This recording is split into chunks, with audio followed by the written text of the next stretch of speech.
ओम गुरुभ्यो नमः. सद्गुरु ओम पालतीयाय नमः. तुम्हा सगळ्या स्वतगामी साधकांना माझा नम्र प्रणाम. आपण आता या यात्रेमध्ये चाललोय आणि आध्यात्मिक आणि व्यावहारिक, भौतिक आणि यौगिक हे सगळं आपण समजून घ्यायचा प्रयत्न करतोय. कारण आपलं जीवनही असंच आहे. आपल्याला दोन्ही याच्यावरती सांभाळावं लागतं. संसार तर करावाच लागतो, पण त्याचबरोबर आपल्याला अध्यात्माची गोडी आहे, देवाची गोडी आहे, तिकडेही आपली ओढ आहे. तर आता आपण सुरू करूया की जेव्हा आई दिल्लीला होत्या तेव्हा आईंचं खूप फिरणं झालं. म्हणजे चारिधाम यात्रा झाल्या किंवा मथुरा, आग्रा, हे सगळं. कारण मी उत्तर प्रदेश राहत होतो आणि तिथे बरेच लोक मिळून मिळून जायचे. आणि आई आणि वडिलांना दोघांना आवड होती. त्यावेळेला वडील बरोबर असायचे, काही वेळेला आई बाकीच्या या साधकांच्या बरोबर. असं आईंचं खूप फिरणं झालं. जवळजवळ भारतभर फिरणं झालं असं म्हणायला हरकत नाही. आणि असंच हे होत असताना एकदा आई अजमेरचा जो हे आहे, अजमेरला गेले होते आई. तिथे जे पुष्कर आहे, ब्रह्मदेवाचं देऊळ आहे तिथे. तर सबंध भारतात किंवा मला वाटतं सबंध विश्वात ब्रह्मदेवाचं देऊळ नाहीये, पण तिथे आहे. तिथे गेल्यावरती असं असतं की तिथे फक्त बाहेरूनच दर्शन देतात. ते बाहेरून नमस्कार करायचा आणि हे करायचं. पण आईना बघितल्यावर त्या पुजाऱ्यांना काय वाटलं कोणास ठाऊक, त्यांनी पटापट दार उघडलं आणि ब्रह्मदेवाची आईकडनं पूजा करून घेतली. आई सबंध पूजा करत असताना ते जे तिथले पुजारी होते ते मागे उभे राहिले आणि मंत्रोच्चार करत होते. आता ही सगळी पूजा झाली खरी, पण मी जसं म्हटलं की साधकांच्या मनामध्ये किंवा आपल्या आईच्या मनामध्ये तर प्रश्न उठायचेच. तसं साधकाच्या मनामध्ये पण सतत प्रश्न उद्भवले पाहिजेत. आणि त्यांनी याला त्याला न विचारता आपल्या आंतरिक जो बसलाय त्याला विचारायला पाहिजे. आईला तर असं झालं की कोणी विचारायला नव्हतंच. त्यामुळे आई एक तर स्वामीजींनी काही सांगितलं तर समर्थ रामदासांच्याकडनं काही शंका, म्हणजे संतांच्याकडनं काही दिव्य सांगितलं गेलं तर. हा आईंच्या मनामध्ये विचार खूप वर्ष होता, जवळजवळ 10 वर्ष, की ब्रह्मदेवाची पूजा का नाही. आपल्याकडे असं आहे की आपले जे मधला जो खंड हे झाला कथा आणि हे जे सुरू झालं कथा कीर्तन, त्यावेळेला काही वेळेला असं झालं की ते कथा करणारे थोडे वाहवत गेले किंवा त्यांना असं वाटलं की आपण थोडस मनोरंजन केलं तर जास्त लोक याच्याकडे वळतील, म्हणून त्यांनी त्या गोष्टींना जास्त रंजक केलं. पण हे रंजक करत असताना त्यांनी देवादिकांना खूप खाली आणलं, खूप खाली आणलं. म्हणजे ब्रह्मदेवाला पत्नीने शाप दिला असं काहीतरी ते त्याची गोष्ट आहे. कसं शक्य आहे? इतके उच्च म्हणजे त्यांना आपण नमस्कार करतो, त्यांच्याकडनं ज्ञान मागतो, आपल्याकडनं काही चूक झाली तर त्यांची माफी मागतो. तर अशा व्यक्तीकडनं अशा तऱ्हेच्या इतक्या खालच्या दर्जाच्या गोष्टी होतील का, असं नेहमी आईला वाटायचं. त्यामुळे जवळजवळ 10 वर्षांनी आईना ते स्वतः ब्रह्मदेवांच्याकडनंच सांगितलं गेलं की माझी पूजा का होत नाही. त्यात आपण पुढे बघूया. परंतु तुम्ही बघाल की 1950चा जो काळ आला, 50 म्हणा 60 म्हणा, आणि हिंदी सिनेमा जरा जास्त फोफावला, तसं थोडस आपल्या धर्मावरती आघात होऊ लागले. आणि एक पिढी अशी किंवा एक असा ग्रुप समाजामध्ये तयार व्हायला लागला की हे सगळं कर्मकांड आणि हे सगळं थोतांड आहे. श्राद्ध करायचं नाही, बारसं करायचं नाही, अमुक करायचं नाही, सुतक पळायचं नाही, असं सगळे. म्हणजे ते पुढे पुढे आणखीन जे ज्याला आपण स्वतःला आधुनिक म्हणत होते, त्या अशा लोकांचा पूर्ण विश्वास उडाला म्हणा, किंवा त्याने असं सांगितलं की यांनी काय फरक पडत नाही म्हणून. पण ह्याच बरोबर जे संस्कारी होते, जे परंपरावादी होते, त्यांच्या मनामध्ये संघर्ष सुरू झाला. त्यांना असं वाटायला लागलं की काय करायचं आपण, हे करायचं का नाही करायचं. आता ह्या सगळ्या रूढी आणि हे कशा आपल्या हे होतात, म्हणजे त्या त्या वेळेला तिथे जी गरज असते त्याप्रमाणे होतं. 1970 मध्ये माझं लग्न झालं आणि मी डोंबिवलीला आले. मी दिल्लीला राहणारी, भाषा वेगळी, सगळंच वेगळं. आणि खूप फजिती व्हायची. म्हणजे तुम्हाला खूप हसायला येईल की माझ्यासारखे आणखीन पण तिथे एक दोन मागं माझ्या नंतर आले डोंबिवलीमध्ये. तर आमची भाषेची इतकी गंमत व्हायची काय ते भाजीची नावं तिथं मराठी येत नव्हतं असं नाही, मराठी येत होतं. पण थांबून भाजीची नावं आठवायला लागायचं. ज्वारी बाजरीमध्ये नेहमी हे वाटायचा, गोंधळ व्हायचा. कोणती ज्वारी, कोणती बाजरी.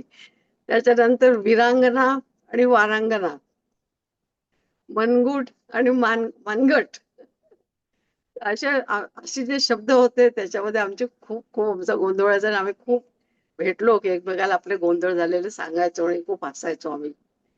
तर अशा सगळे म्हणजे सुरुवातीला मला ते मुलांचा अभ्यास घ्यायचा, मुलांना घातलं होतं मराठी मीडियम मध्ये. मुलांचा अभ्यास घ्यायचा, तर बेरीज वजाबाकी अधिक हे जे होतं ते सगळं मला अवघड, कारण मला ते शब्दच माहिती नाहीत. तर असं सगळी मजा मजा आमची त्यावेळेला झालेली आहे.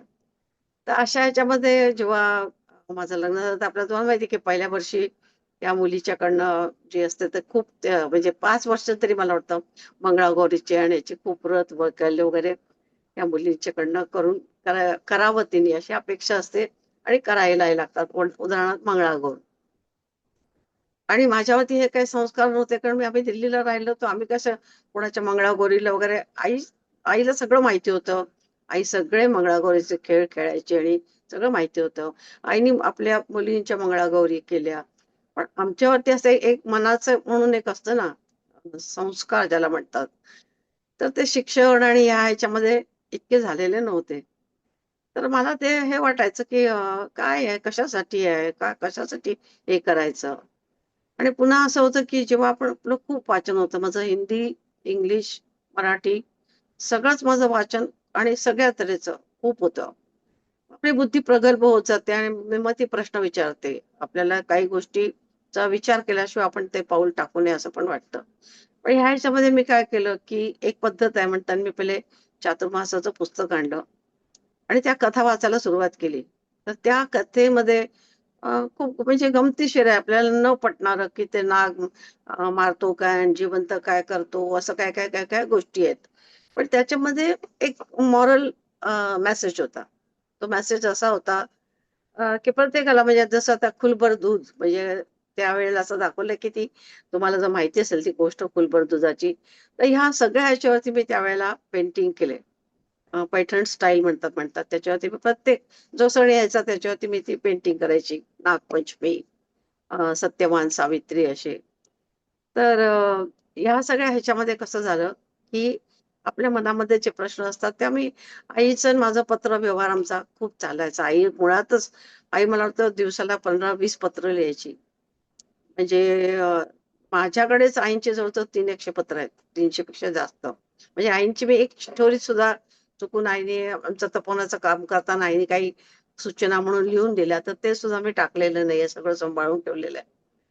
तर तसेच आमच्या जेवढे साधक आहेत त्यांच्याकडे पण आईच्या जवळ प्रत्येकाकडे जाऊन 10-15, 10-15 पत्र सहज तुम्हाला सापडतील. तर आता म्हणजे इतकं आईचं पत्र लेखन सुद्धा होतं.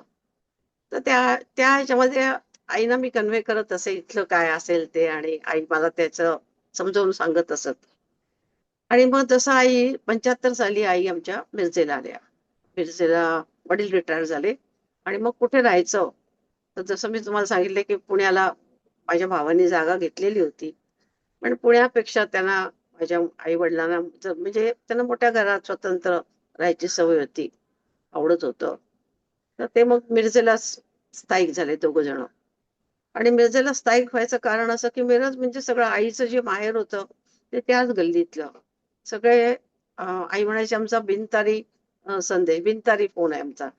आई सरळ वरच्या म्हणजे माडीवरच्या खिडकीत उभं राहायच्या आणि कोणालाही गल्लीमध्ये जी मुलं खेळत असायची, त्याला निरोप सांगितला की तो पटापट जाऊन जे काही आईने सांगितलं असेल तर काम करून यायचा. म्हणजे सगळे आपल्या ओळखीचे, आपले. असं सगळं होतं तिथे. त्यामुळे आईला ते मिरज म्हणजे असं जरी हे नको म्हणजे काय म्हणतात त्याला जुनं घर होतं. काही सोयी नव्हत्या. म्हणजे आम्ही दिल्लीला राहिलो आणि इथे एकदमच वेगळं होतं. पण तरी सुद्धा ह्या दृष्टीने, सोयीच्या दृष्टीने आईला ते खूप आवडायचं. आई म्हणायची, तुमच्यासारखा आमचा बिनतारी फोन आहे. बघा आम्ही फोन कसा करतो ते." आणि खरंच असे मेसेज वगैरे चालायचे. तर ह्या इथं आल्यानंतर थोडे दिवस आईला असं वाटलं, की आता काही पहिल्यासारखं सत्संग वगैरे काही होणार नाही, काही हे करणार नाही. पण परमेश्वराच्या मनामध्ये जे असतं ते होतच. ते तर काही हे होत नाही. जे कार्य करून घ्यायचं असतं ते, ती सगळी नियती असते ती सगळं गुंडाळून तयार करते, व्यवस्था करते. तर तसंच झालं की एक आईचेच गुरु बंधू ह्याला माधवनगरला राहत असत. माधवनगर मिरजेच्या जवळ आहे, तिथे राहत असत. आणि ते मिरजेला एकदा एका शाळेमध्ये प्रवचन द्यायला आले. ते स्वतः हे होते, शिक्षक होते. शाळेमध्ये ते एकदा व्याख्यान द्यायला आले आणि त्यांना कळलं की इथं शिवानंद स्वामींची एक शिष्या राहते. तर मग त्यांना खूप आनंद झाला आणि मग ते शोधत शोधत त्यांनी बऱ्याच ठिकाणी चौकशी केली आणि शोधत शोधत माझ्या आईकडे आले आणि ओळख झाली. आईला पण खूप आनंद झाला की जसं का बाहेरचंच कोणतरी मनुष्य आलं असं. आणि मग त्यांनी आईला रिक्वेस्ट केली की माधवनगरमध्ये आम्ही शिवानंदाची डिवाइन लाईफ सोसायटीची संस्था चालवतो. तर तिथे आम्हाला कोणतरी तुमच्यासारखं बोलायला हवंय, प्रवचन द्यायला हवंय, तर तुम्ही येत जा. मग इथूनच आईचं कार्य सुरू झालं. आई कशीही जायची, स्कूटरवरनं जायची. काही वेळा तर वडील सायकलवरनं मार्केटपर्यंत पोहोचवायचे, जिथं बस मिळायची. कारण बसपर्यंत पण खूप चालत जायला आईचे पाय खूप दुखायचे, गुडघे दुखायचे. तर मग वडील तिला काही वेळेला तर वडील सायकलवरनं तिला पोहोचवायचे मार्केट प्लेस पर्यंत. तिथून मग बस करून आई जायची. तर म्हणजे एक गुरुचं आपण कार्य हातात घेतलंय तर काही विचारच त्याचा करायचा नाही. मग कुणाच्या तरी लक्षात आलं की आपण यांना व्याख्यानाला बोलवतो आणि ह्या स्वखर्चाने येतात. म्हणताना जे शिक्षक होते त्यांच्याच मुलीला काहीतरी स्कॉलरशिप मिळत होती. त्यातले त्यांनी दरवेळेला आईला बससाठी पैसे द्यायला सुरुवात केली. म्हणजे विचार करा कशा तऱ्हेने ही होते, सेवा होते, कशा तऱ्हेने कार्य केलं जातं. आणि मग आई तिथं जायला लागली, हे व्हायला लागली, हळूहळू ओळखी झाल्या.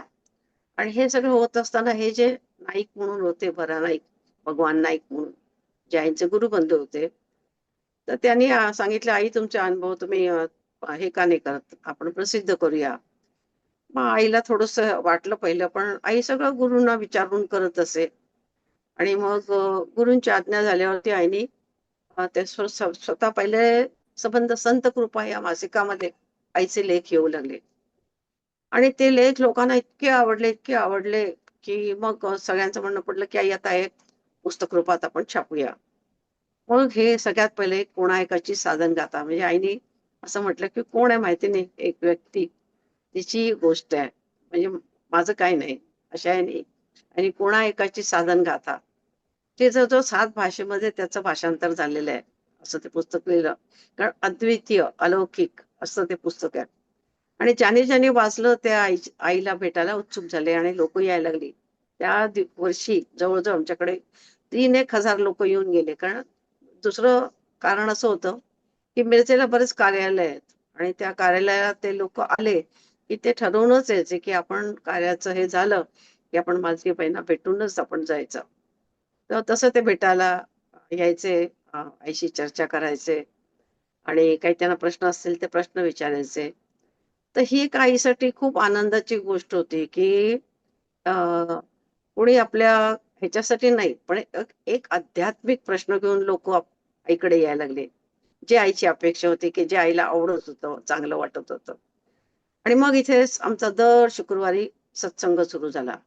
सत्संगच शुक्रवारी म्हटलं तर खरं तर रोजच संध्याकाळी 6 वाजता ध्यान व्हायचं आणि आजूबाजूचे जे कोण ज्याला हे असायचं ते लोक ध्यानाला यायचे मिरजेला आणि ध्यान व्हायचं. आता हे जे अ, काय म्हणतात त्याला, हे जे बदल झाला या सगळ्या ह्याच्यामध्ये, तिथे आपल्याला आपण काल जसं म्हटलं, की अण्णांची भूमिका खूप मोठी आहे. अ, पण ती कधी चर्चा त्याची झाली नाही. अ, माझ्या पुस्तकामध्ये आकाशगंगामध्ये मी पूर्ण एक चॅप्टर वडिलांच्या वरती लिहिलं आहे, याच कारणाने, की त्यांची जर साथ नसती किंवा त्यांनी जर स्वतःला बदललं नसतं, तर मग आईला खूप अवघड गेलं असतं. पण त्यांनी स्वतःला खूप बदललं. म्हणजे इतकं मी जसं सांगितलं, की दिल्लीला जर लोकं आले, तर उन्हाळ्याच्या दिवसात माझे वडील बाहेर चारपाई घालायचे आणि बागेत बसून राहायचे. आणि दिल्लीचा उन्हाळा तुम्हाला माहिती आहे. पण कधी त्यांनी हुकच केलं नाही. कधीच नाही. त्याचबरोबर जसं आम्ही मिरजेला आलो, तर आई आणि वडील दोघं जणच होते. धावपळ करायला कोण होतं? आईला चालवायचं नाही. आईला थकवा पण असायचा आणि आईचे गुडघे दुखायचे. आई आपल्या व्यायामापुरतं सकाळच्या वेळेला एक फेरा मारून यायची तेवढंच, पण आईला होत नव्हतं. मग लहान मुलासारखी धावपळ करणारे कोण होते? माझे वडील. कार्यालयात जायचे, कारण आमच्याकडे त्यावेळेस घरी फोन पण नव्हता. जवळच गोरे मंगल कार्यालय, सगळे आमच्या ओळखीचेच लोक, आठवले मंगल कार्यालय, तिथे फोन यायचा. आम्ही त्या आईला फोन करायचा असेल तर त्यांना आधी निरोप सांगायचं, मग कोणतरी जाऊन आमच्या घरी निरोप सांगायचं, मग वडील यायचे आणि मग वडिलांशी आमचं बोलणं व्हायचं, कोणाचंही हे असंच व्हायचं. तर हे सगळं माझे वडील करत होते. आणि एकच होतं की आईचं वागणं कधीच, म्हणजे कुठेच, असं आपण म्हणू की कधीतरी मला म्हणताना अवघड होऊन जातं, की मी तिला मर्यादा पुरुषोत्तम पण म्हणते आणि कृष्णही म्हणते. असं वागणं होतं आईचं. कृष्ण ती पुढे झाली, तिला व्हायला लागलं तपोवनात गेल्यानंतर, पण तोपर्यंत रामासारखंच आईचं वागणं होतं, कधी चुकली नाही. आणि हे वडील मानत असत. एक दुसरं असं आहे की वडिलांनी जे ते हे केलं ते बघितलं, की जो येतो तो आईच्या पाया पडतो, जो येतो त्याचा त्रास कमी होतो, जो येतो त्याचं भलं होतं. इतक्या लोकांचं भलं होतंय हे दिसत असताना माझे वडील तर मनाने खूप उदार होते. तर ते उलट सांगायचे काही काही वेळेला, की तुम्ही असा असा तुम्हाला त्रास आहे का, तुम्ही माझ्या पत्नीकडे या, एखाद वेळेस तुम्हाला काहीतरी उपाय सांगेल, असं ते सांगायचे काही वेळेला. आणि अशी त्या म्हणजे मिरजेत आल्यानंतर माझ्या वडिलांना त्याचं खूप काम पडलं, कारण काही सोयी नव्हत्या. मार्केट जे आहे ते मिरजे आमच्या घरापासून बरंच लांब आहे. काही आणायचं तिथं जायला लागायचं. पण ते शेवटपर्यंत वयाच्या 80व्या वर्षापर्यंत एकदम ऍक्टिव्ह राहिले. 10 वेळा खालीवर तुम्ही जिन्यावरती, कारण खालीवर घर होतं, तर 10 वेळा जावं लागलं तर त्यांना काही वाटायचं नाही. सायकलवरती पटकिनी टांग मारायचे आणि मार्केटला जायचे. आई म्हणायची, पण एखादी गोष्ट संपत आली की आईनं नुसतं तो म्हणायचा अवकाश, की असं आता आपल्याला फक्त आणावं लागेल की निघाले. आई म्हणायची, अहो मी असं अगदी संपायला लागल्यावरती सांगते का? अजून आहे. तुम्ही आता उन्हात कशाला निघालात? नाही, आणतो की. त्यात काय झालं? की निघाले ते. म्हणजे कसं असं कंटाळा नाही, काय नाही. हे सगळं आईचं चैतन्य होतं. तुम्ही जेव्हा संतांच्या जवळ राहता ना, तेव्हा तुमच्या लक्षात येतं, की जे आपण जातो, म्हणजे आपल्या इथं घरात राहत असतो, तर ते चैतन्य आपल्याला हे होत नाही. पण त्यांच्या जवळ राहतो, तर खरंच आपल्याला सगळ्यांनाच होतं, की आपल्याला इतका हुरूप येतो कामाला म्हणा, याला म्हणा, सगळं निघून जातं. मळवट आपल्या अंगावरचं जडत्व सगळं निघून जातं. आणि माझे ते वडील पूर्ण आईमय झाले. म्हणजे त्यांनी आईचं जे काय कार्य होतं त्याला पूर्ण त्यांनी त्याच्यात समर्पण दिलं एक प्रकारचं. आणि तुम्हाला आश्चर्य वाटेल, की पुढे काही दिवसांनी माझ्या वडिलांनी आईकडनं गुरुदीक्षाच घेतली. ही खूप मोठी गोष्ट आहे. आणि मग त्या ह्याच्यामुळे आईला खूप म्हणजे हे होतं, आधार होता एक प्रकारचा. आणि खास करून कार्य करायला जे पाहिजे कोणतरी, तर ते घरातली व्यक्तीच आईला पूर्ण साथ देत होती. आता हे हे झाल्यानंतर जे म्हटलं, जसं कोण एकाची साधन गाथा लिहिलं गेलं, आईकडनं आणखीन आणखीन जशी जशी प्रवचनं, मग आईची प्रवचनाची पुस्तकं व्हायला लागली, प्रिंट झाली. मग आईची आणखीन हे झाल्या. आता आई, जसं मी म्हटलं, की आई सतत विचार करतच असायची. आमच्याशी सुद्धा आई संवाद साधायची. आई कोणती गोष्ट विचारायची, "हे असं कसं? हे का केलंस? अमुक का केलंस?" म्हणजे समजून घ्यायचाही प्रयत्न करत आहे. जे आधुनिक आहे, जे नवीन आहे, किंवा मी काय विचार केला असेल, असं ती आई आम्हाला प्रश्न विचारून विचारून घेत असेल. आणि ह्या ह्याच्यामध्ये बरेच लोक जे येणारे होते ते आईला काय सांगायचे, तेव्हा आई आम्हाला सगळं करावंसं वाटतं. आमच्या सासूबाई करतात, आमची आई करते, पण आम्हाला आता जमत नाही, आम्ही नोकरी करतो. तर कुणी कुणी असं होतं की घरापासून दूर राहायला गेले होते. इथं ते देव वगैरे किंवा नवरात्रीचं हे ठेवायचं, तर कसं करणार, शक्य नव्हतं. असे जेव्हा प्रश्न उद्भवायला लागले, तसं आईने एक पुस्तक लिहिलं, कालाय तस्मै नमः, जे माझ्या दृष्टीने खूप महत्वाचं आहे.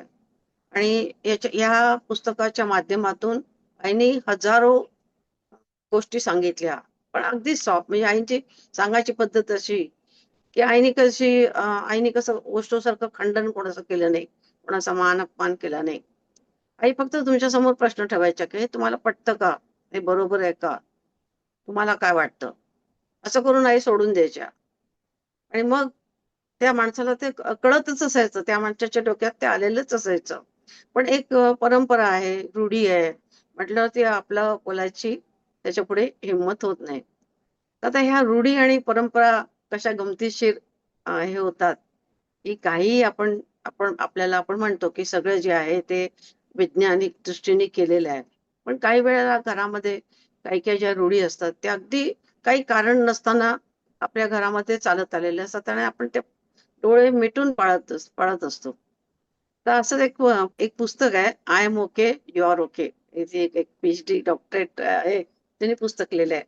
I am okay, you are okay. तर त्या पुस्तकात ती लिहिते, की तिची जी मुलगी होती 16 वर्षाची, तेव्हा तिने विचारलं, की "आई, आपल्या घरामध्ये असं काय आहे, की never keep your hat on the table and coat on the bed, अशी का पद्धत आहे?" आता ह्या आईला तर काय माहिती नाही. आई म्हणते, "बाबा मला काय माहिती नाही. आपल्याकडे पहिल्यापासून ही पद्धत आहे. तू तुझ्या आजीला विचार." मग तिने आजीला विचारलं. आजी म्हणाली, "बाबा मला पण काय माहिती नाही. पण थोडं थोडं बहुत मी ऐकलंय. पण तू खरं म्हटलं असतं, तू त्या तुझ्या पणजीला विचारलं असतं, तुला बरोबर सगळी माहिती मिळेल." मग ती पणजी जी होती त्यावेळेला ती 84 वर्षाची होती. तिने आजीला विचारलं, की "बाबा, की हे असली काय आपल्याकडे पद्धत आहे, की टोपी जी आहे ती टेबलावर ठेवायची नाही आणि कोट जो आहे तो अंथरुणावर ठेवायचे नाही. असली काय हे आहे?" तेव्हा त्या आजीने सांगितलं, की आपण तुम्ही जेव्हा म्हणजे माझी मुलं जेव्हा लहान होती, म्हणजे ती आजी, पणजी जेव्हा तिची जेव्हा मुलं होती, तर तिथे ते फार्मवरती राहत होते, शेतात राहत होते आणि शेतामध्ये फक्त 2च घरं आणि त्या 2 घरामध्ये मिळून एकंदर म्हणजे एकत्र कुटुंब होती. 2 घरामध्ये मिळून जवळ-जवळ 22 मुलं होती. आणि ती रोज एकत्र खेळायची, एकत्र भेटायची, एकत्र राहायची, एकत्र बसणं-उठणं आणि हे घर, ते घर असं वेगळं नव्हतंच. इतकं ते त्यांचा एकोपा होता. त्या ह्याच्यामध्ये ते पलीकडच्या घरामधल्या मुलांना झालं स्किन डिसीज काहीतरी त्यांनी सांगितलं, नाव मी विसरले त्याचं. तर ते झालं मला. स्कॅबीज म्हटलंय. तर स्कॅबी तो झाला. आणि ही मुलं तर ऐकायची नाही. ती मुलं तर खेळायची. मग काय करायचं? संध्याकाळी ही मुलं आली, त्यांना त्यांना आधी बाहेर थांबवूनच ठेवायचं. गरम पाण्याचा टब करायचा, सगळ्यांना अंघोळी घालायची आणि मग त्यांना घरात घ्यायचं. असं त्यांनी हे केलं. त्यामुळे ते आणि तिथं तर ते कोट, टोपी थंडीच्या ह्याच्याप्रमाणे घालतात. तर ते तिथं टेबलावर किंवा ह्याच्यावरती ठेवायचं नाही. असं तो पद्धत पडली. पण पुढच्या पिढ्यांना काही माहीत नसताना ते तेच करत आले. इथे एका मुलीने प्रश्न विचारला, पण त्यांना त्याचं उत्तर मिळालं. तसंच आपण जेव्हा कुठल्याही गोष्टीचा प्रश्न विचारू, तेव्हाच आपल्याला त्याचा गाभा, त्याचं कशासाठी जात होतं, हे आपल्याला कळेल आणि कळतं. आणि ह्याच्यामध्ये आईनी या काला है तस्मे नाममध्ये असेच प्रश्न विचारलेत. तर आता हे जेव्हा हे केलं, तर आता कुलाच्या जुन्या चालीरीती वगैरे आपल्याला करायला पाहिजे, ते तर ठीक आहे. पण ते समजून घेऊन जर केलं, तर मग बरेच वेळा होतं, "अहो, आमच्याकडे अमकंच नव्हतं, हे नव्हतं" वगैरे असं त्याचं आपल्याला वाटत नाही किंवा आपल्याला पटतं, की जे आपण जेवढं जे शक्य होतं, ते आपण केलं. तर ह्याच्यामध्ये आई नेहमी म्हणतात, की धर्म म्हणजे काय? की धर्म म्हणजे आई म्हणतात, की आचरण. आपण जे धर्म म्हणजे आपण या धर्मामध्ये असं कुंकू लावायचं, असं बांगड्या घालायचं, असं काहीच नाही आपल्या धर्मामध्ये. असं काही सांगितलेलं नाही. आपल्या भरपूर आपल्याला स्वतंत्रता स्त्रीला पण आणि पुरुषांना पण. जर तुम्ही इतिहास बघितलात, तर दिलेला आहे. पण मर्यादा आणि हे सगळं पाळायचंच म्हणजे ते होतं. आणि त्याचबरोबर असं काहीच हे नाहीये अशा तऱ्हेचं आणि आज ज्याला वैज्ञानिक ज्याला काही कारण नाहीये, असं कोणतीच जबरदस्ती आपल्यावरती आपल्या धर्मामध्ये केलेली नाही. आणि आपला धर्मच नाहीये. पहिल्या मुळात सगळे काय म्हणतात, हा धर्म नव्हे, हिंदू हा धर्म आहे. हिंदू धर्मामध्ये या सगळ्या चालीरीती पडल्या.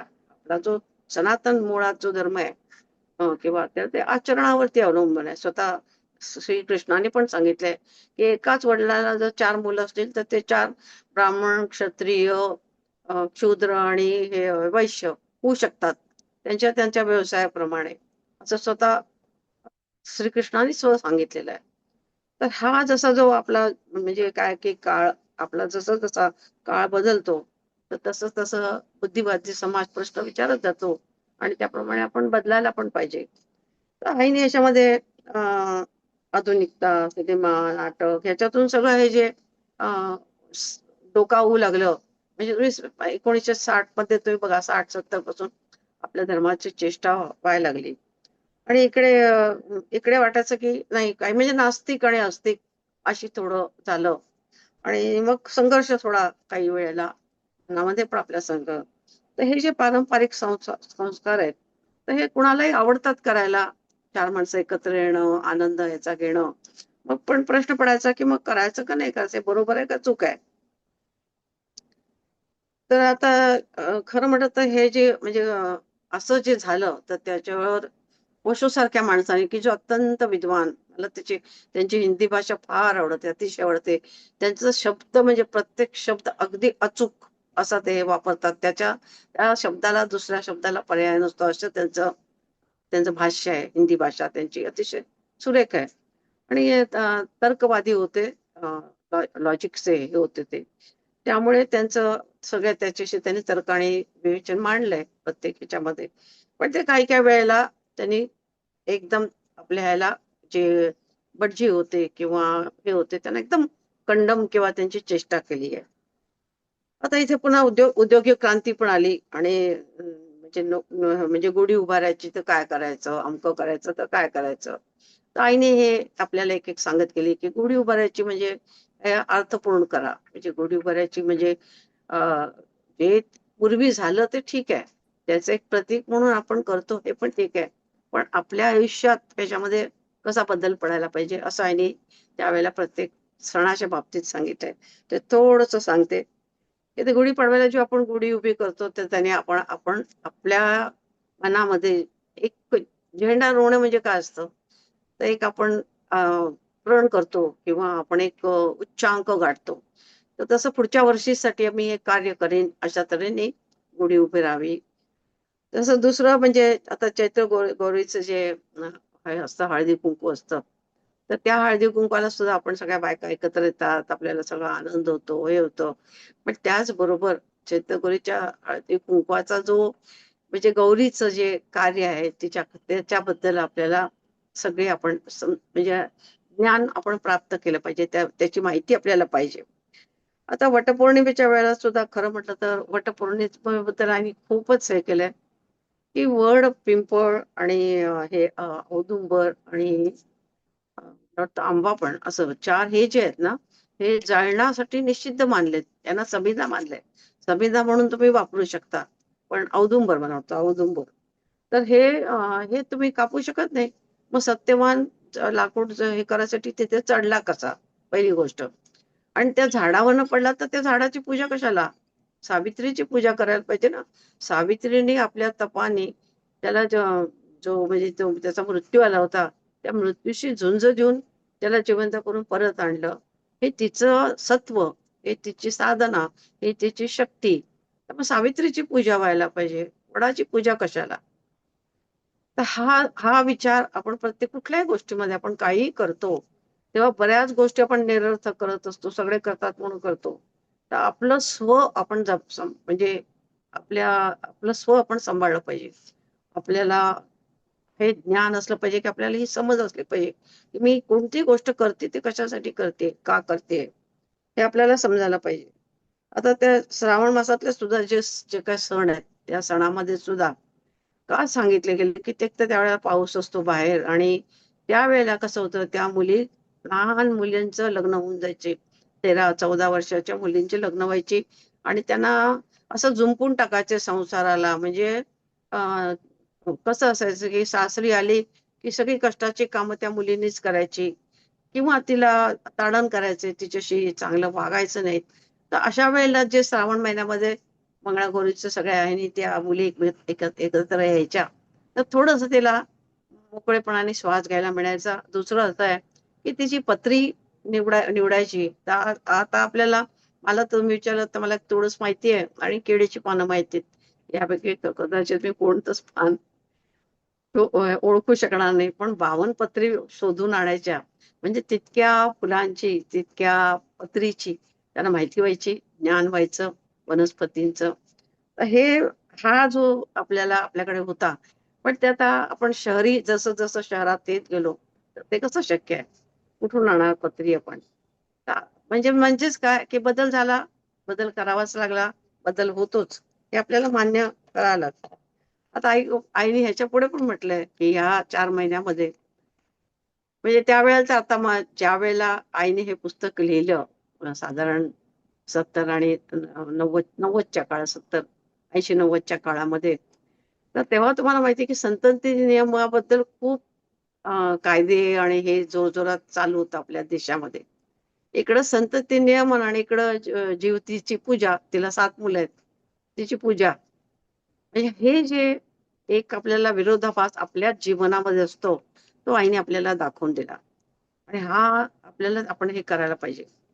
दुसरं अत्यंत महत्वाचं म्हणजे श्राद्ध.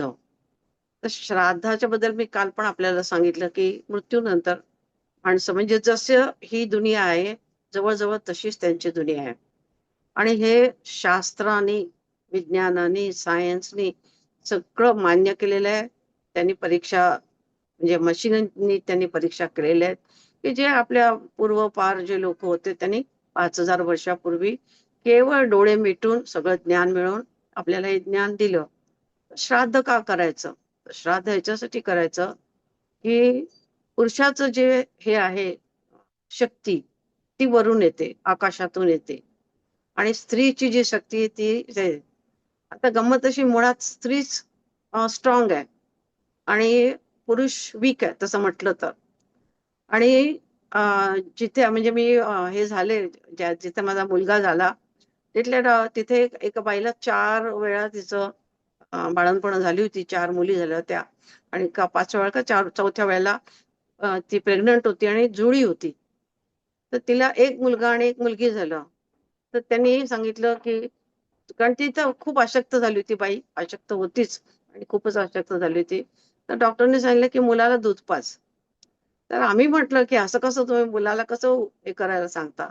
तर म्हणे मुलगी सर्व्हाइव्ह करेल, मुलगा सर्व्हाइव्ह करणं हे आहे, कारण त्याचं दोन्ही मुलांचं मिळून वजन कमी होतं. तर मुलगा सर्व्हाइव्ह करणं अवघड आहे, मुलगी सर्व्हाइव्ह करेल, मुलीचं चिवट तिच्यामध्ये ती असते. तर ह्याच्यासाठी जेव्हा आपण श्राद्ध करतो, तेव्हा जो पितृलोक आहे, म्हणजे जो वरून शक्ती येते, तो पितृलोक पुष्ट होतो. आणि तो पितृलोक पुष्ट झाला की ज्या ठिकाणी, ज्या घरामध्ये नीट श्राद्ध किंवा गरिबांना अन्नदान वगैरे हे जे केलं जातं, तिथं तुम्ही बघाल की तिथली त्यांची मुलं हेल्दी आणि चांगली जन्माला येतात. आणि ज्यांच्याकडे हे काहीच होत नाही, त्यांचं सहसा, म्हणजे मी, तुम्ही ऑब्झर्व करा, जरुरी नाही अगदी प्रत्येक असेलच असं 100%, पण बरेचदा तुम्हाला बसेल की त्यांच्या घरामध्ये व्यवस्था असते असं. तर हे जे आहे श्राद्ध, तर श्राद्ध करणं अत्यंत आवश्यक आहे. दुसरी असं आहे की कितीतरी लोकांना असा अनुभव आहे की त्यांचे पूर्वज म्हणा, त्यांच्या घरातला कोणतरी मनुष्य गेलेला, तो आला स्वप्नामध्ये आणि त्यांनी सांगितलं की मला जेवायला पाहिजे, मला अन्न पाहिजे. तर अन्नाची भूक, अन्नाचं आकर्षण शेवटपर्यंत माणसाला राहतं. आणि म्हणूनच आपल्याकडे श्राद्ध केल्यानंतर आपण अन्नदान करतो. श्राद्ध म्हणजे काय? सगळ्यात मुख्य म्हणजे अन्नदान. आणि ते ते आपली एक अशी समज आहे की जेव्हा आपण अन्नदान करतो, तेव्हा आपली जी कोण आहेत पूर्वापारचे लोक, ते येऊन त्याच्या रूपाने जेवून जातात, अशी आपली समज आहे. अशी आपण प्रार्थना पण करतो. तर त्याचं कारणच हे आहे की अशा याने पितृलोक पुष्ट होतो. आणि त्याच्यासाठीच श्राद्ध हे, आईने श्राद्धाला खूप महत्व दिलं. आणि ह्याच पुस्तकामध्ये नाही, पण दुसऱ्या पण पुस्तकांच्या मध्ये आईने, कारण एक असं हे आलं होतं की आम्ही काही श्राद्ध वगैरे करत नाही, ते तो 15-20 रुपये इडली बिडली खाण्यासाठी कुणाला तरी झालं श्राद्ध, तर असं नसतं.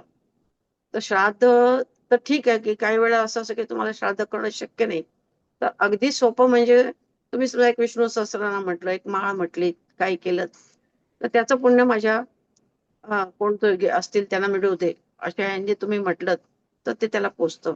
मुख्य म्हणजे त्याचं स्मरण करणं आणि हे त्याला सूक्ष्म रूपाने त्याला हे दान करणं. दुसरं, तुम्ही समजा कोणाला काही जेवायला घातलं, अन्न घातलं दान म्हणून, किंवा एखाद्या भुकेल्या जीवाला तुम्हाला वाटलं आता आज घालूया, आपल्याला शक्य आहे तर जेवायला घालूया, तर तुम्ही जर त्या ताबडतोब तुम्ही म्हटलं पाहिजे की याचं पुण्य माझ्या पूर्वजांना मिळू दे, माझ्या पितृला मिळू दे, तरी त्यांच्यापर्यंत ते पोहोचतं. म्हणजे अशा त्याने मी म्हणेन की श्राद्ध करणं तर आवश्यकच आहे. पण एक दिवस करणं समजा शक्य नसेल, आणि एक दिवस करण्यापेक्षा जर अशा तऱ्हेने आपण त्यांचं स्मरण ठेवलं तर पितृलोक पुष्ट होतो. हा आपल्याला फायदा आहे. आपली पुढची जी मुलं आहेत ती चांगली जन्मतात, चांगली जन्म घेतात, चांगली हेल्दी होतात. त्याच्यासाठी आपल्याला श्राद्ध आपण करणं आवश्यक आहे. आणि आईनी हे खूप म्हणजे हे केलं, जसं ब्रह्माच्या बाबतीत आईने हे केलंय तसंच आईने दत्त जन्माची कथेच्या बाबतीत पण केलंय, की दत्त जन्माची कथा अत्यंत विकृतपणे लोकांच्या समोर मांडली आहे. आणि पुन्हा पुन्हा पुन्हा पुन्हा आपण तेच ऐकतो. तर दत्ताचा कसं शक्य आहे? अनुसूया म्हणजे केवढी पतिव्रता आणि किती साध्वी आणि केवढी तिची जी काय म्हणतात त्याला आध्यात्मिक शक्ती होती. तिचं ते आहे ना वर्णन, किती मुसळ हे करत होते तांदूळ, हे करत होती, ती कुंडत होती. आणि ते तिचे मिस्टर म्हणजे तिचे अत्री ऋषी, त्या अत्री ऋषींनी तिला पाणी प्यायला मागितलं तर तिने त्या क्षणाला ते हे करायचं थांबली ती. आणि ते जे मुसळ होतं ते तसंच तसंच अंतराळी राहिलं. म्हणजे तिच्या इतका पंचमहाभूतावरती तिचा हे होता, होल्ड होता. आता हे तुम्ही जर म्हणाल की अहो ती गोष्ट आहे, तर गोष्ट नाहीये. आता नवीन या आता 2025 मध्ये एक बाई आहे ज्या मुलांना हे शिकवत आहेत. ते मुलं म्हणजे लहान मुलं, 16 वर्षाची, 8 वर्षाला ते शिकायला सुरुवात करतात. 15-16 वर्षाच्या मुलीने असा प्रयोग केला की ती फक्त डोळ्याने तिने गाडीची दोन्ही पुढची चाकं उचलून दाखवली. तिने पेन उचलून दाखवलं. हे प्रयोग चालू आहेत, आपल्या होत आहेत. लोक शिकतायत, मुलं शिकतायत.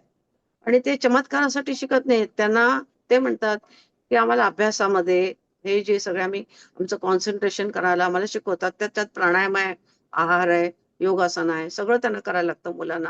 आणि ती मुलं करतात. पण त्या मुलांना ते काय म्हणतात की आम्हाला व्यवहारामध्ये इतकं होतं की समोरचा जो मनुष्य आहे त्याचं इंटेन्शन काय आहे, कोणाशी मिसळायचं, कोणाशी नाही मिसळायचं, काय खायचं, काय नाही खायचं, याचं आम्हाला ज्ञान होतं. आम्ही चुकत नाही. तीच गोष्ट आम्हाला अभ्यासात पण या ज्ञानाचा हे पडतो. तर सांगायचं म्हणजे अनुसयासारखी अशी तपस्वी स्त्री आणि तिचं असं हे कसं करता येईल, तर ते शक्यच नव्हतं. तर एखाद वेळेस असं होतं की त्यावेळेला दत्तासारख्या ह्याचा जन्म होणं अत्यंत आवश्यक होतं. आणि तिनेच प्रार्थना केली, म्हणजे आई असं आईंचा असा विचार आहे की तिनेच प्रार्थना केली.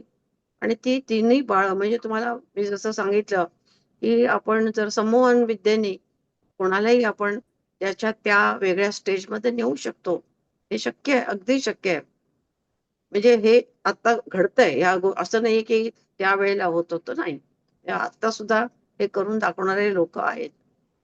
तर मग त्यावेळेला तिने तसं त्या तऱ्हेने त्या तिन्ही देवांची प्रार्थना केली असेल, त्यांना बोलवलं असेल आणि मग त्याच्यातून दत्त महाराजांचा जन्म झाला असेल, अशी शक्यता आहे. पण ते जे अनुसयाचं जे वर्णन केलंय ते अत्यंत गलिच्छ मी म्हणेन असं केलेलं आहे. असं शक्यच नाही. इतके चांगल्या लोकांना अशा तऱ्हेने एक प्रकारे आपण विचार केला पाहिजे, म्हणजे आपण बोलतो तेव्हा.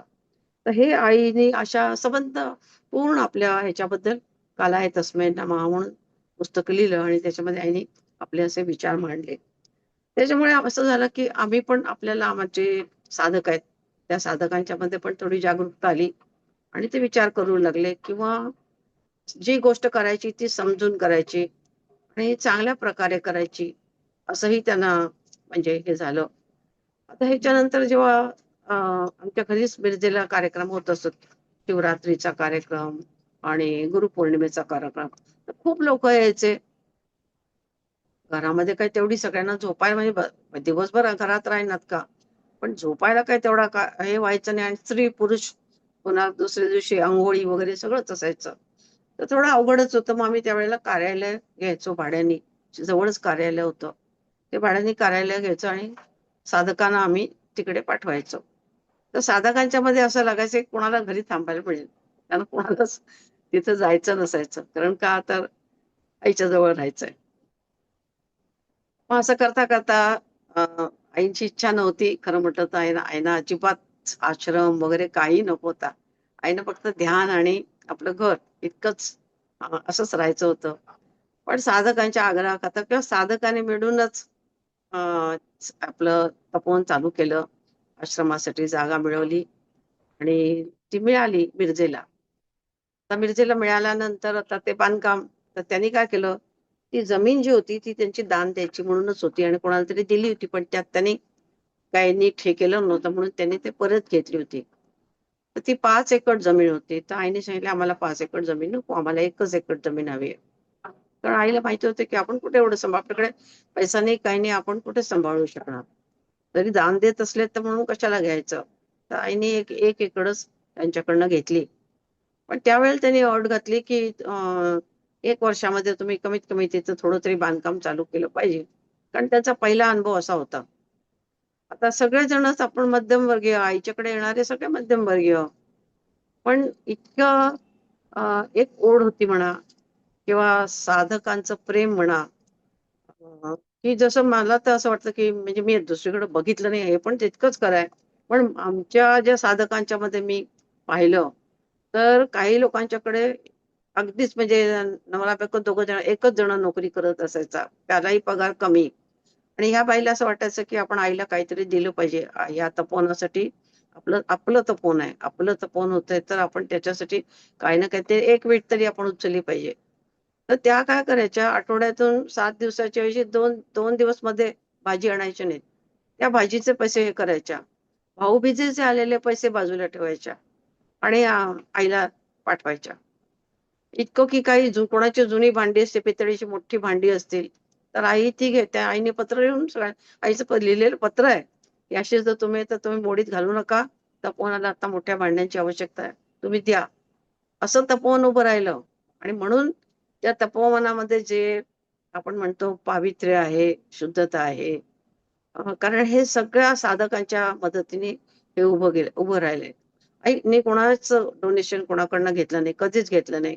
त्याचं कारणच असं होतं. आई म्हणाली, "नाही, सगळे एक एक रुपया दिला तरी चालेल. आपण हळू आपण बांधकाम करू. पण कोणा एकाकडनं डोनेशन असं घ्यायचं नाही." अर्थात काही-काही लोकांनी चांगली मदत केली, कुणी बांधकामासाठी मदत केली, कुणी आणखीन कशासाठी मदत केली. हे जरी असलं, तर मुख्य म्हणजे हा साधकांचा जो भाव होता आणि साधकांची जी ताकद होती, त्यामुळे आईकडं एक पैसा पण नसताना हे तपोवनाचं उभं राहिलं. तपोवन उभं राहिल्यानंतर कार्य वाढलं, उत्सव सुरू झाले आणि मग वेगवेगळे संत वगैरे यायला लागले. मग ती सगळी हे करायला लागायची, सगळी व्यवस्था करायला लागायची. तर ह्या सगळ्या ह्याच्यामध्ये थोडंसं माझे वडील जे होते ते थोडे बाजूला झाले. कारण का, तर साधक मग पुढे होतं काम करत होते. साधक यायचे, करायचे, ठरवायचे. पण त्याने मग वडील जरा थोडेसे मागे पडले असं म्हणायला हरकत नाही. पण त्याचबरोबर आम्ही सगळेच जण म्हणजे माझा भाऊ, माझी वहिनी, असे सगळेजण आम्ही आईच्या कामामध्ये लागलो, आईच्या कार्यामध्ये. आणि आणि हे कार्य करत असताना मग आई काही-काही वेळा साधकांना घेऊन ऋषिकेशला जायची. सगळे साधक जो 300-300 साधक आईच्या बरोबर असायचे. आणि एक ट्रेनने आम्ही तिथे जाऊन हे करायचं. आणि ऋषिकेशच्या शिवानंद आश्रममध्ये सगळी सोय आहे. मोठं आश्रम आहे ते. आधी कळवलेलं असेल तर ते सगळी व्यवस्था करतात. म्हणजे राहायची सोय नाही, जेवायची सोय नाही, असं काही होत नाही तिथे. तर तिथे त्या हे झालं, म्हणजे व्यवस्था होऊ लागली. त्याचबरोबर आईचं जे तुम्हाला मी म्हटलं की लिखाणाचं, प्रवचनाचं आणि हे कार्य आईचं चालूच होतं. त्याच वेळेला प्रभू प्रसाद पुष्प हे एक पुस्तक छापलं गेलं, जे आईचं प्रवचनाचं होतं. आणि अशी मग एक संवितधारा म्हणून छापलं गेलं. आईच्या कविताचा हे संग्रह छापला गेला. ही जी कोण ऐकायची साधन गाथा होती, त्यांचं वेगवेगळ्या भाषेमध्ये भाषांतर झालं. ते कार्य पण साधकांनीच केलं. पण झालं ते कार्य. त्यासाठी थोडी ना थोडी तरी तपोवनातून मदत तर केलीच होती. नाही तर आईचा आशीर्वाद तर नक्कीच होता, जो खूप महत्वाचा होता. आणि आता ह्याच्यामध्ये मग आईनी एक-एक गोष्टी सांगायला सुरुवात केली. तुम्हाला आश्चर्य वाटेल, की आईनी अगदी बारीक झाडं किती लावायची, कुठली लावायची, कसं लावायची, जेवणाच्या बाबतीत आपली ही जी दिनचर्या आहे, आश्रमाच्या साधकांची दिनचर्या, त्या सगळं हे लिहून ठेवलेलं आहे. आता त्यावेळेला तर खरं लिहायची आवश्यकता नव्हती, पण काय व्हायचं, सगळ्यांना हे होऊ दे आणि आईंनी प्रत्येकी तोंडी सांगायचं, तर त्याच्यापेक्षा आई सरळ नियमावली लिहूनच काढायच्या आणि पाठवायच्या. म्हणजे कोणीच त्याला असं म्हणायला नको, की ह्यानी मला सांगितलं आणि मग त्याला क्वेश्चन केलं त्यांनी, असं नव्हतं. आईने सांगितलं म्हणजे प्रश्न मिटला. त्याप्रमाणे करायचं. अशा तऱ्हेने तपोवन सुरू झालं. 4 हे असायचे उत्सव मुख्य. म्हणजे आईचे दीक्षा दिन मे महिने अक्षय तृतीयेला असतो तो. मग गुरुपौर्णिमा आणि मग शिवरात्रीचा पण कार्यक्रम असायचा. आणि मग 1996 साली आईला ध्यानामध्ये 96-92ला ध्यानामध्येच असताना आईला ध्यानात तसं हे झालं, मंत्र मिळाला आईला. ओम विश्वम शांतीमस्तु म्हणून. आई त्यावेळेला आणि आईला आई म्हणायची, आई नेहमी मी म्हटलं ना की आई सगळं शास्त्र पोळून प्यालेली होती. इतकं की ऋग्वेदाबद्दल सुद्धा जी आई शंका निरसन करू शकायची, पण म्हणायची काय, कुणी काय आईला विचारलं ना, "अहो मला शास्त्राची काय माहिती नाहीये. माझा काय त्याचा अभ्यास नाहीये. पण मला असं वाटतं." म्हणजे ती तर्काने सांगायची की हे असं बरोबर आहे आणि असं चूक आहे. पण मी शेवटी आईला सांगितलं की तुम्हाला माहिती असेल 2 हे आहेत, व्हॉल्यूम आहेत. संस्कारावरतीच आहेत ते. मराठीमध्ये आहेत त्याच्यामध्ये. आणि त्यात असे प्रश्न विचारले की मुंज काय ह्याच्यावरती उमऱ्यावरती शिंकलं तर काय होतं वगैरे अशा अशा तऱ्हेचे पण प्रश्न विचारलेत. आणि मुंजीबद्दल पण म्हणजे व्यवस्थित जर मुंज करायची रीतीनुसार तर मुंज कशी करावी, लग्नाचा सोहळा कसा करावा, बाई प्रेग्नंट असते तर तिने आपल्या गर्भावस्थेमध्ये कसं हे करावे, असं सगळे त्यात प्रश्न विचारले आणि त्याची उत्तरे 2 व्हॉल्यूम आहेत ते.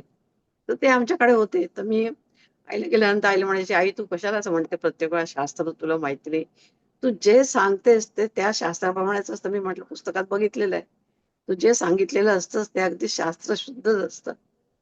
तर असं आईने ते मग तरी पण म्हणजे एक खात्री करून घ्यायचं म्हणून मायनी संस्कृत विचारणारा हा मंत्र बरोबर आहे का आणि याचा अर्थ कसा आहे.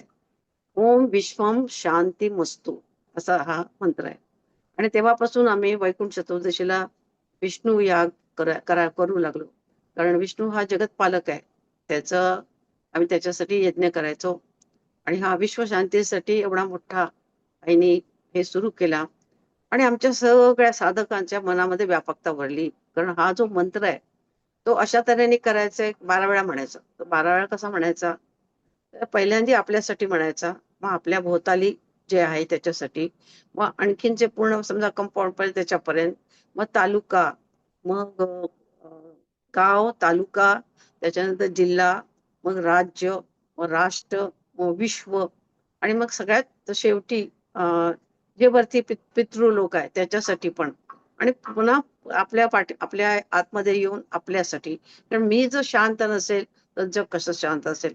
पण पुन्हा आपल्यासाठी ओम विश्वम शांती मस्तू असं आम्ही 12 वेळा, तो 3 वेळा दिवसातून आम्ही तो तपोवनामध्ये म्हटला जातो. आणि आम्ही सगळीकडं जेव्हा जेव्हा जमतो तर आरतीनंतर हा मंत्र आम्ही म्हणतो. तर हे जवळजवळ 7 वर्षाचा काहीतरी संकल्प होता आईचा.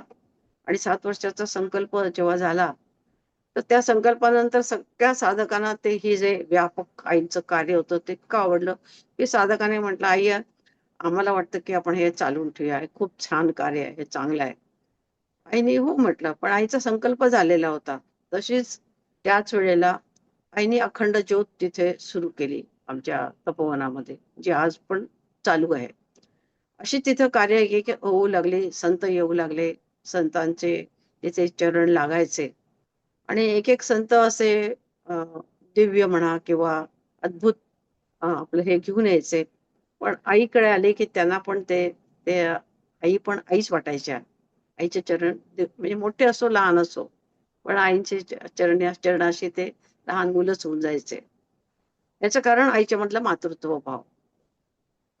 ह्याच्यामध्ये इतका तो मातृत्व भाव काठोकाठ भरलेला होता की कुणी आलं तर मला असं खूप आश्चर्य वाटायचं की बाहेर तो माणूस खूप मोठा ऑफिसर असायचा आणि त्याचा खूप दरारा असायचा, सगळ्यांच्या वरती रुबाब करणारा असायचा. पण आईकडे आलं की त्याला कुठेतरी आपलं मन मोकळं करावं असं वाटायचं, काही सांगावं असं वाटायचं, आईकडनं मार्गदर्शन घ्यावं असं वाटायचं.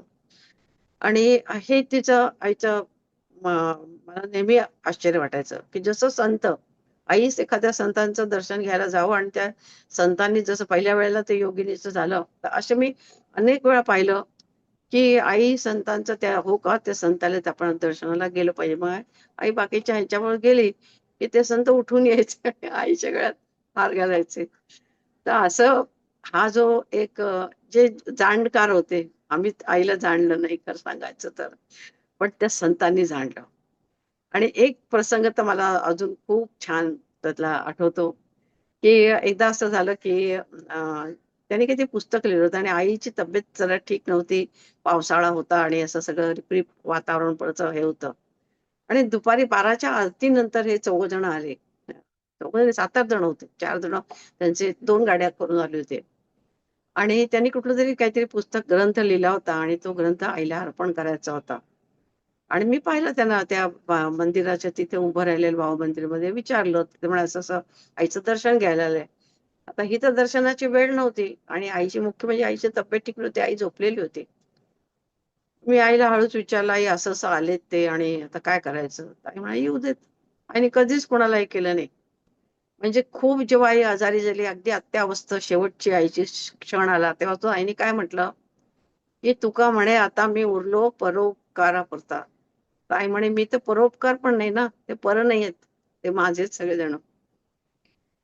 तर असं आईचं म्हणजे हे होतं. त्यामुळे मग अ, त्यांना आतमध्ये बोलवलं आणि आत आल्यानंतर आई झोपली होती आणि त्यांना म्हणजे झोपली होती म्हणजे आईला उठवतच नव्हतं. इतकं आईला अशक्तपणा आलेला होता. पण ते आल्यानंतर आई जरा थोडीशी उठून बसली.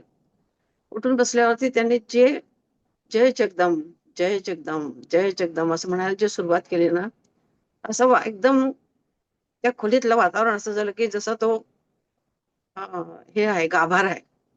तिथे अंबाबाईचं अंबादेवी कुठलीतरी देवीचं तिथं स्थान आहे असं वाटायला लागलं. आणि त्याने इतकं भावपूर्ण त्याने काय द्यावं? त्याने आईला खडावा दिला, छाटी दिली. असं सगळं आईला त्यांनी हे दिलं. आणि मग दिल्यानंतर आईच्या हातात त्यांनी ग्रंथ दिला. ग्रंथ दिल्यानंतर तुम्हाला आश्चर्य वाटेल, की आईच्या हातात त्यांनी त्यावेळेला ग्रंथ दिला आणि त्यांचे असे त्यांना असं म्हणावसं वाटत होतं, की "आई तुम्ही वाचा." कसं म्हणणार, की आईची तब्येत बघताय, वय बघतायत, सगळं बघतायत. तर आईने गंमत म्हणजे त्या ग्रंथातलंच काही त्यांनी लिहिलेलं सांगितलं आणि चांगलं लिहिलं म्हणून सांगितलं. छान केलंय, चांगलं कार्य केलंय. तर अशा खूप गोष्टी आईच्या ह्याच्यामध्ये मला बघायला मिळाल्या आणि हे मोठं आश्चर्यच होतं, की जे त्याने आता ह्या क्षणाला पुस्तक हातात दिलं, आईला कळलं कसं काय लिहिलंय ते. पण आई असं सांगू शकायच्या आणि लोकांना तो अनुभव अत्यंत अद्भुत असा वाटायचा. कारण त्यांना असं वाटतं, की मी जी काय सेवा केली परमेश्वराच्या चरणी, ती ह्या गुरूच्या ह्याच्यापर्यंत म्हणजे देवाच्या चरणापर्यंत आधीच पोहोचलेली आहे. एक प्रकारे त्याची आईच्याकडनं पावतीच असायची ना. तर त्यांना असं ते वाटायचं. तर असं हे जे कार्य सुरू झालं, तर त्याच्यानंतर म्हणजे आधीचे 3-4 उत्सव होत होते, त्याच्यामध्ये हा विष्णू यज्ञ हा जोडला गेला. आणि खरं म्हटलं तर आता तर पुन्हा तसं झालंय, की विष्णू यज्ञ हा म्हणजे गुरुपौर्णिमा हा मोठा उत्सव आहेच. पण त्याच्याबरोबर विष्णू यज्ञ पण हा मोठा उत्सव आता साजरा केला जातो. तर ह्याच्यासाठीच की विश्वशांतीसाठी आम्ही प्रार्थना करतो. आम्ही आता आमच्या ग्रुपवरती सुद्धा आम्ही विश्वशांतीसाठी प्रार्थना करतो. पण त्याचबरोबर आम्ही असं म्हणतो, की जे शत्रू आहेत, जे राष्ट्राचे, कारण थोडं आपण ज्या भूमीमध्ये राहतो, त्या भूमीची पण आपलं कर्तव्य आहे. तर म्हणून आम्ही म्हणतो, की राष्ट्राचे, धर्माचे जो कोण शत्रू आहेत, त्या शक्तीहीन होऊन जाऊ देत ते. आपल्या धर्माचं रक्षण आम्हाला म्हणजे आम्हाला ताकद मिळू दे धर्माचं रक्षण करायला. तर अशा तऱ्हेची प्रार्थना आम्ही रोज 9:30 वाजता आमच्या ग्रुपवरती कोणतरी हे करतं आणि मग त्याने आम्ही ती प्रार्थना सगळे मिळून करतो. आणि सामूहिक प्रार्थनेमध्ये तुम्हाला माहिती आहे, की खूप ताकद असते. याचा खूप फायदा होतो. तपोवनामध्ये सुद्धा जेव्हा आम्ही सगळेजण ध्यानाला बसतो, तर ती जी ऊर्जा तयार होते, ती सगळ्यांना जाणवते. आणि आईने या ऊर्जेबद्दल खूप सांगितलेलं आहे. खूप सांगितलंय. व्हायब्रेशनची थ्योरी आईने खूप वर्षापूर्वी मांडलेली आहे. आणि व्हायब्रेशनची थ्योरी म्हणजे काय, की जे आपण आपले विचार असतात आणि किंवा चांगले वाईट विचार, कुठल्याही माणसाचे जे विचार असतात, ते विचार आपल्या भोवती असतात. आणि म्हणून आपल्याला एखादा मनुष्य आपल्याला खूप आवडतो, काही कारण नसताना. तो बसला असेल बसमध्ये कुठेतरी मागे. पण त्याला त्याला बघूनच आपल्याला आनंद होतो आणि एखादा माणूस आपल्या शेजारी बसला असेल, तर आपल्याला चिड येते, की आपल्याला कुठं बसलो आपण. अ, एकदम या माणसाजवळ बसायला नको होतं असं आपल्याला वाटतं. त्याचं कारणच असतं, की त्याचे व्हायब्रेशन. आणि आपले व्हायब्रेशन क्लॅश करत असतात. आणि ही व्हायब्रेशनची थ्योरी आईने आम्हाला सगळ्या साधकांना खूप छान प्रकारे समजून सांगितलेली आहे. एकदा मी आणि माझी मुलं त्यावेळेला लहान होते, मिरजेला आम्ही फिरायला गेलो. मग आईची समजवायची आणि सांगायची पद्धत कशी होती, आम्ही आई, मी आणि माझी दोन्ही मुलं म्हणजे नातवंडांना घेऊन आम्ही गेलो संध्याकाळी. असंच ते वेशीच्या बाहेर शेत आहे तिथं फिरायला गेलो. फिरायला गेलो आणि मला काही कल्पना नाही, पण आई तर मुलांना अशा तऱ्हेने वाढवलेलं होतं, तर आईने चुरमुरे, खारे शेंगदाणे, चणे असं मुलांना खायला आणलं होतं. तर आता कुठेतरी बसायचं आणि खायचं. तर आई म्हणाली, "इथे बसूया का?" तर म्हटलं, "नको आई, पण पुढे जाऊ." आणि पुढे गेलो आम्ही आणि तिथे बसलो. आईने बरोबर तिथं मला पकडलं. आई म्हणाली, "बघ, तिथं सगळं होतं. तिथं घर होतं, शेणाने सारवलेलं असं पण अंगण होतं. विहीर होती. म्हणजे आपल्याला जर लागलं असतं, मुलांना पाणी लागलं असतं, तर आपल्याला त्यांच्या घरातून पाणी घेता आलं असतं. पण तुला तिथे बसावसं वाटलं नाही का? तर तिथले व्हायब्रेशन आणि तुझे व्हायब्रेशन क्लॅश होत होते. तर असं आईची समजवायची. तर हे जे सूक्ष्म आहे, हे आपण जाणलं पाहिजे, की आपल्याला माहितीच नसतं, की का आपण नाही म्हटलं. आपल्याला वाटलं नाही, नाही वाटलं योग्य, गेलो. पण ह्याच्यामध्ये ह्याचं कारण काय, की मला का नाही वाटलं? हे आपल्याला इतक्या अत्यंत सूक्ष्म आणि अत्यंत सोप्या सोप्या भाषेत आईने समजवलेलं आहे. म्हणजे जेव्हा मी ओशो म्हणा किंवा आणखीन कोणाचे असे प्रवचन ऐकते, तर तीच गोष्ट आईने किती सरळ करून सांगितली आहे, असं मला वाटतं. आणि सरळ करून सांगण्यामध्येच अवघड आहे. जे पोथ्या पुराणामध्ये ब्रह्म आणि माया, माझ्या आईच्या पुस्तकात तुम्हाला कधी ब्रह्म आणि माया शब्द जास्त सापडणारच नाही. साधा साधा शिकवण. ध्यानाला बसा, आपल्या स्वतःच्या आतमध्ये डोकावून बघा, अशा तऱ्हेच आईची शिकवण आहे. पण कुठेही एकदम महादाकाश आणि असं अशा तऱ्हेचं जे लोकांना अनुभव सहसा येणार नाहीत. आणि साधकांना आलेत, की जे चांगले साधक आहेत त्यांना हे अनुभव आलेले आहेत. पण आईने कोणाला असं घाबरवलं नाही किंवा अशा तऱ्हेने काहीतरी हे म्हणजे काहीतरी आपल्या बाहेरचं आहे असं कधी जाणवून दिलं नाही. सगळेजण देवाचे नाव घेऊ शकतात. सगळ्यांना ही गोष्ट कळते. सगळ्यांना ही आंतरिक दृष्टी असते. हा आईचा विश्वास होता आणि आई तीच जास्त जास्त आपल्याला तीव्र करायला शिकवत असत. तर या ह्याच्यामध्ये आई नेहमी म्हणायची, की प्रयत्न करा. ध्यानाला बसा. थोडा वेळ बसा. 10 मिनिटं बसा. नोकरी करणाऱ्या लोकांना वेळ नसतो, तर 10 मिनिटं तरी बसा. स्वतःला वेळ द्या. आता ह्याच्यामध्ये सांगण्यामध्ये पण किती छान ही गोष्ट आहे, की जो मनुष्य अगदी पैशाच्या पाठीमागे धावतोय किंवा ज्याची 12 तास ड्युटी आहे, धावत पळत गाडी रटायची, हे करायची. तर एखाद्याने आपल्याला त्याला जागृत करून सांगणं, की "अरे थांब बाबा, एक 10 मिनिटं स्वतःला दे." हे किती महत्वाचं होतं. तर असं ते आईंची शिकवायची जी पद्धत होती, ते ते असे आई छोट्या-छोट्या ह्याच्यातून आई पटकन एखादं वाक्य बोलून जायच्या आणि शिकवायच्या आणि आम्हाला त्यांनी तयार केलं. असं आता आता काही साधक खूपच छान त्यांची प्रगती आहे ध्यानामध्ये आणि ते करतायत, आनंद घेतायत. काही साधक तर शिकवतायत, पण आता बरेच ठिकाणी असं झालंय, की ग्रुप करून जे आता म्हणजे जिथं जिथं काही असं झालं, की आता वयस्क झालं, सारखं तपोवनात जाणं शक्य नाही, लांब आहे. तर मग तिथे लोकांनी काय केलं, तिथले जे ग्रुप होते, ऐंची साधक होते, त्यांनी एकत्र येऊन साधना आपली चालू ठेवली आहे. आणि जे काय आईने शिकवलंय किंवा आईने जे काय सांगितलंय, ते सगळं ते करतात आणि आनंद घेतात. आईच्या प्रती त्यांची जी श्रद्धा आहे आणि ह्या ह्याच्यामध्ये मला एक नेहमी आपल्याला असं कल्पना करा, की एक स्त्री जी की गृहस्थी निभवणारी, वेळ पडली तर तिला रेशनच्या लाईनीमध्ये पण उभं राहिलेली आहे माझी आई. आणि ती कुठे तिने कुठच्या कुठे स्वतःला उभं केलं, कुठल्या कुठे तिने स्वतःला नेलं. तर हे सगळं तिचं दिव्य, तिचं अलौकिक आणि अद्भुत असं सगळं जीवन आहे. ते जितकं आपण जवळ जाऊ आणि जितकं जवळून पाहू, तितकं ते भव्य दिव्य वाटायला लागतं. तितक्या त्याच्या शाखा, तितक्या त्याची किरणं आपल्याला दिसायला लागतात. तर हाच म्हणजे आपल्याला हे आहे, की जसं मी म्हटलं, की विष्णू सहस्रनामामध्ये सहस्त्रनाम म्हणजे विष्णूची इतकी रूपं आहेत. तर तशीच या संतांची, सगळ्या संतांची, सगळे संत सारखेच आहेत. त्यांचीही अशीच अलौकिक आणि अद्भुत त्यांचं काम असतं. आणि कायमच म्हणजे आपला महाराष्ट्र आणि आपला देश मोठा भाग्यशाली आहे की असे संत आपल्या ह्याच्यात जन्मले आणि त्यांनी ही भूमी पवित्र ठेवली. आपल्याला मनुष्याला मनुष्य करण्याचं काम, मनुष्य ठेवण्याचं काम.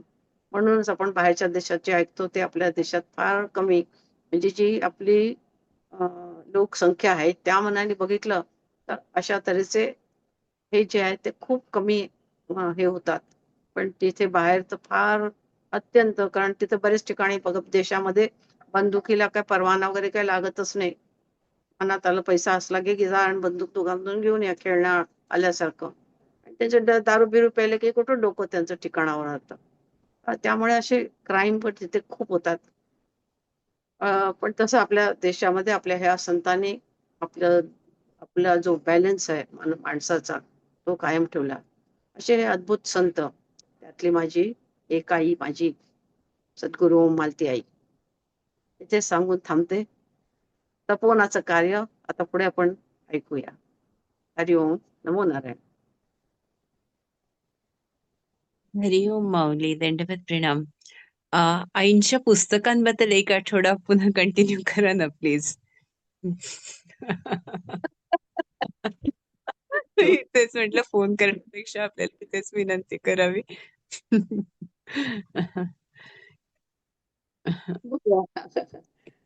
बघूया, विचार करते. आहे आमचं रजा सध्या. मागतो माऊली. कंटिन्यू केलं तर आम्हाला खूप छान, अगदी म्हणजे ते इतकी ओघवती शैली आहे की ती थांबूच नाही असं वाटतं. असं वाटतं जसं आपल्या सवडीने. माऊली, असं काही नाही, आपले सगळे काम व्याप बघून आम्हाला सांगा. पण आईंच्या पुस्तकांबद्दल आणि मी सगळ्यांना विनंती करेल की जेव्हा माऊलींचे व्हिडिओज येतील तर कृपया एक, आपण फूल वाहतोय या श्रद्धेने, आपली एक कमेंट जरूर द्या, म्हणजे अनेकांपर्यंत आईंचेही विचार पोचतील, अशी सगळ्यांना नम्र विनंती करते. रजा मागते. जय श्रीराम. जय श्री सगळ्या उद्या भेटू ताई. पुन्हा पुन्हा. जय श्रीराम. जय श्रीराम.